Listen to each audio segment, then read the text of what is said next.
Hey guys, it's Cameron again, and I am here to show you the books that I have read so far for Halloween.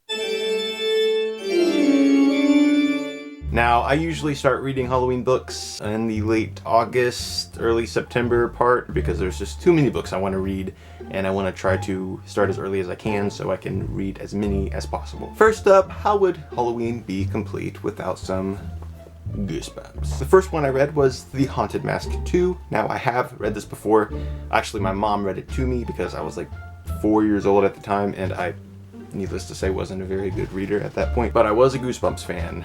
I really was. Anyway, I wanted to reread The Haunted Mask 2, and I did, and it's awesome. It's just the perfect Halloween book, and it's almost as good as the first one, which I highly recommend because it is a classic for 90s kids. Seriously, classic. And this one is really no exception. It's really good, and it's just got that perfect autumn vibe. Very nostalgic. Then next I read Deep Trouble 2, and I read Deep Trouble not too long ago, so I thought I'd pick up Deep Trouble 2. It's more of a summer read, but I picked it up anyway. And this is entertaining. I liked the first book a lot more because it had mermaids. This one was not as good, but it was entertaining, like I said. And then next up I read a few of the books in the Bailey School Kids Adventure series. This series was recommended to me by my friend on Goodreads named Jay. I will put his profile down below, and you need to go check it out because his updates are hilarious. He posts memes and GIFs almost every day, and everything he posts is hilarious. Definitely go add him as a friend or follow him. But he recommended these books to me. He said that they're very good fall reads and are heavy on the 90s nostalgia, which I am all about. And this is only 3 of them. There are like 50 in the series. The first one here is Vampires Don't Wear Polka Dots, Werewolves Don't Go to Summer Camp, and Santa Claus Doesn't Mop Floors. This is more of a Christmas one, but I went ahead and read it anyway since it was the 3rd book. The next one I picked up is the first book in the Ghostville Elementary series, and this is called Ghost Class, and it's by the same authors who wrote the Bailey School Kids books. I picked this up because I wanted to see how it compared to that series,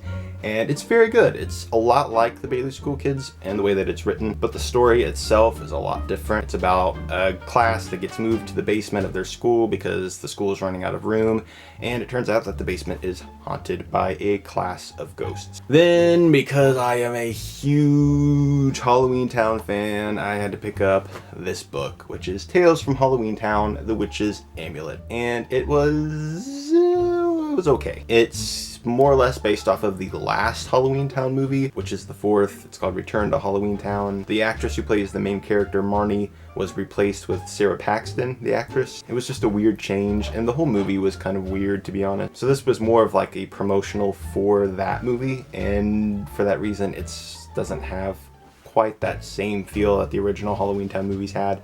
But it's still entertaining, and it's a nice treat for those who like the Halloween Town series. Then I picked up this little book here called The Halloween Spectacle by Leslie Hirschman. It's super short, only 50 pages long, but the story is really good. The only way to describe it is cute. It's just cute. And then the book that I am currently reading, and I'm almost done with, I just have like 10 pages left, The Thief of Always, and it is by Clive Barker. I've never been a Clive Barker fan. I never liked his movies. The Hellraiser movies grossed me out, which does not happen to me often. And him as a person, I don't know. He creeps me out. But I picked this up just because it looked really good, and the art and the illustrations, and it just looked like a great book. So I was like, yeah, I'll give it a shot. And it is so good. It's quirky and weird, but not so weird that it doesn't make any sense. It's very original, very imaginative.